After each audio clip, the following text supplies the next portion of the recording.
Mild spoilers to follow. Dev Patel's finally made his directorial debut with Monkey Man, and it's a terrific leap from acting to being in the director's chair. The movie was apparently originally supposed to go right to Netflix, but after sitting down with Jordan Peele, who has a pretty good relationship with Universal, Dev Patel got the okay to have this movie distributed in the theater. And he has Jordan Peele to thank for it, who's a fan of this film, and apparently watched it 3 times. It was distributed through Jordan Peele's production banner, Monkey Paw. And his name is all over the marketing for this movie. They're really using Jordan Peele's name to sell the film, from producer Jordan Peele. I mean, that's been in all the posters, all the trailers. I mean, I kind of get that. This is not a traditional movie you would get at the multiplex. It's culturally complex. There's political themes. There's religious themes. It's an action film. But there's way more to it.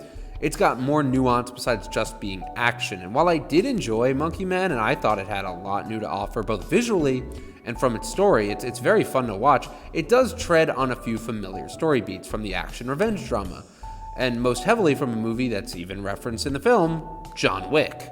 So today I wanted to compare the two, and while that might seem unfair since Monkey Man's a film that just came out, and John Wick has been around a decade and has already spawned 4 films, they're both in similar genres. They have similar elements, both stylistically and thematically. And I think exploring those elements can be a great lesson in how to make a successful movie. Because where John Wick grossed a ton of money and spawned 3 separate films and an upcoming spin-off, Monkey Man was dwarfed.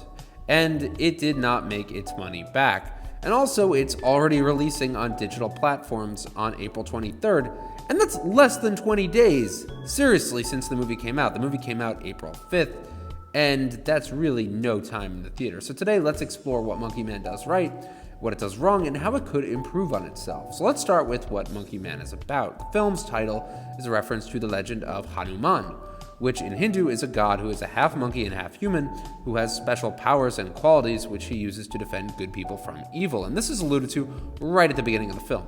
Monkey Man follows Kid, who's played by Dev Patel, who's also directing the film. Kid basically lives in the gutter. He lives in the slums of India in a house with what looks like 24 other guys living with him. I mean, it's just really cramped, really poor conditions. And to make a buck, he goes to fight clubs every night. He fights and tries to win money, and he's basically hustling and scraping by on the daily. One day he manages to work his way into the nightclub that belongs to this mega rich, super powerful businesswoman, Queenie, who runs a big club catering to all the powerful people in India. There's cops, dirty politicians, gangsters, high-class criminals, you name it. And Kid, through swiping this woman's wallet off the street, returns it to her and earns her trust enough to get a spot working in the kitchen. And we find out throughout the film why he wants to work here, why he hustled so hard to get into this place. It isn't exactly because he wants the job or to make money, so to speak, but it's so he can get close to these rich and powerful people because there is someone he's seeking out, a corrupt cop named Rama Singh who killed his mother when he was a boy. And this spirals the film plot off so we can get into the story and see what Kid is truly after. Revenge. Now this is a great leaping off point, and like I mentioned with John Wick, it's very similar. Both films have great setups and world building. John Wick sets up the beginning and you get to meet him and his dog, you get to see them bonding, you kind of get to see that connection so you feel bad when the gangsters come and take the dog. It's a great setup. Both films do that, and I really liked it. And you have this opening 30 minutes, which isn't so action-packed, which is okay because you're setting up the world. Like John Wick, you see Kid's childhood early on, his connection with his mom, how she taught him about the legend of the Monkey Man. You see, in a flash forward, what he's doing now. Fighting in these dirty clubs, scraping by, wearing a monkey mask in these fights, and still sticking to that influence his mom taught him to this day. And it's a really effective opening, and the rest of the opening act is also really good. We see how he gets into the club, how he earns the trust of these people. There's also fun side characters like a bouncer at the club who he makes friends with and helps him show him around. We see the woman who works at the clubs and are mistreated, which kind of sets the fuel for Kid's revenge to grow even further. We see these rich, powerful, corrupt business guys, which contributes more fuel to the fire, and we're all waiting for something to happen. And then, just like in John Wick, that's exactly what does happen. There's a really cool action scene about 35 minutes into the film, where Kid's been building up to. Taking revenge goes into gear, and it's awesome. But then there's a bit of an issue. The movie slows down. And while I don't really have a problem with the movie taking a break to introduce more characters and segue into its second act, it does slow the pace of the film down a bit. And I like the idea here. Kid doesn't quite get what he wants when he gets revenge on the corrupt police officer Singh at the club. He chases him down to a bathroom. He's about to kill him, but his bodyguards show up. More of those guys in dark suits show up to fight him off, and it's a really cool looking scene. He's overwhelmed. And while we've learned Kid is a great fighter, he does get challenged here. He isn't a match for all of them, and there's irony in this. There's a really great scene, too, where he tries to hurl himself out of a window like a badass, and it's set to really cool music. The adrenaline's pumping up, but he just smashes into the glass and he falls down, and that's great. It's a little bit of irony. It's fun to watch. It's humorous and works because it makes the character feel more real. And then he eventually gets away so the story can continue, and that's all good. But it's what comes after that that kind of slows the film down. See, after Kid escapes from the nightclub, there's this awesome car chase and he hits a river and blacks out. Then he wakes up and he's taken into this temple, and this is where the film kind of slows down. It belongs to an impoverished group of Hindu people who are being targeted and attacked by the corrupt police. They allow Kid to rest here. They let him train, they let him heal, and while we see on the news that police are searching for him. And this sequence to me was the slowest in the film, mostly because of how it was set up. See, early on, we see news reports of this. We hear news reports that these people are being kicked out of their homes, that they are being targeted by the police. It's just like subtly built up to. It is there. They even have news reports that there's transgender residents who live in this temple and are being targeted, but we don't really get on a personal level their stories. It's more just kids showing up there and being rescued by them. And mostly because the movie wants to focus on Kid's story, which on paper is fine. But later, there's this great action sequence where Kid takes down the rich and powerful alongside the friends he made at the temple, and to me, these interactions just didn't hit as hard as they could have, because we've only just gotten to know them towards the end of the film. Don't get me wrong, it still works, it just would have worked better if the movie had set them up from the beginning. And the same to me goes for the villain side. Throughout the film, there are references to this powerful, ruthless spiritual leader and guru, Baba Shakti, who is featured in news reports and alluded to as being this all-powerful guy, but we really don't get to see him till the end. I mean, this is the guy who set up Kid's parents to be murdered, who is in charge of the corrupt police, who's causing the innocent people to be expelled from their villages.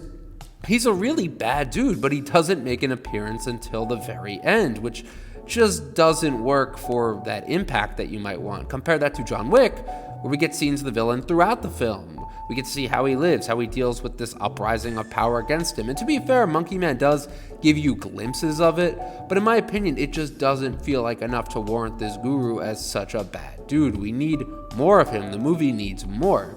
And that also goes for its exposition. It really isn't shown to us, more of how it's told to us, and that does take away its impact, even for smaller characters. There's that bouncer guy who Kid meets at the club, but halfway through the story, he just kind of disappears, which isn't really a problem. It's not his movie, but the film just kind of has these characters they dispose of, and they don't really need them until they need them later. It's the same with this female character in the film, who would be Kid's love interest. You know, she's the one setting the fuel to the fire. She's the one who's being mistreated, and you have these close-ups of Dev Patel clearly upset by how they're mistreating her, possibly because it reminds him of his mother and how she was mistreated. But in the movie, she's just some pretty girl for him to try and save from the bad guy. She's only in it for a bit. And I did kind of like what they did with her and her character most of the time. I like that they have this, female character there, but she's really just in it to serve the story, to be a set piece. That's it. There's no real meaningful character arc for her, which could be okay. It just leaves more to be desired. The pacing, while not really totally uneven, also just leaves you wanting more. This goes for Kid's origin story. You see, this is one issue I had a bit of. The film utilizes flashbacks in a pretty effective way, showing that as a child, Kid must have witnessed something pretty terrible, something that has inspired him to take this vendetta against the rich and powerful.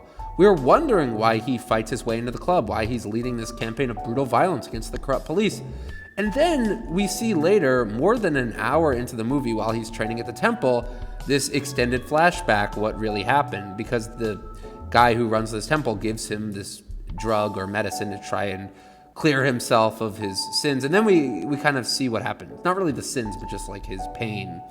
And it just takes so long that we finally see a flashback more than an hour, and the kid's mom was attacked, assaulted, and killed by the corrupt police chief.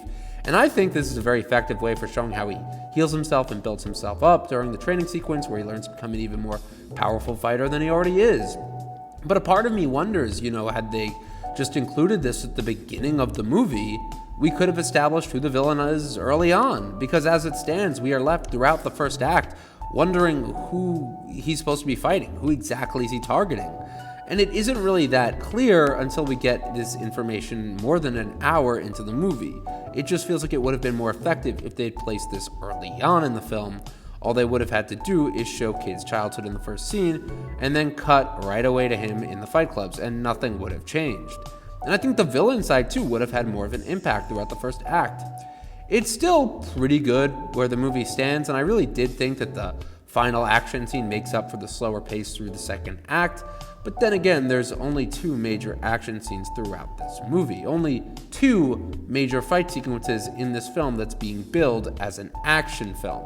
And to be clear, I think you can and should do more if your movie is an action film.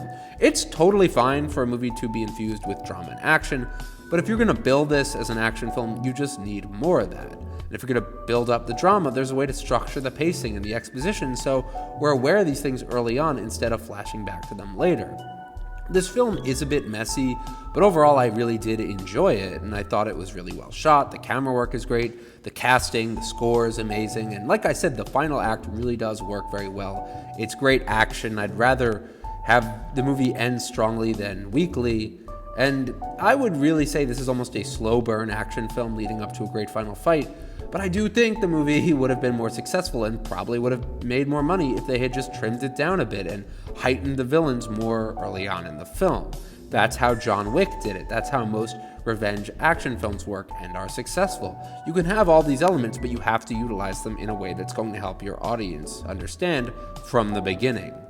And overall, I thought Dev Patel really did a great job for his first movie. I mean, the dude knows how to build dread, how to build character, how to add tension, how to highlight a character's traits.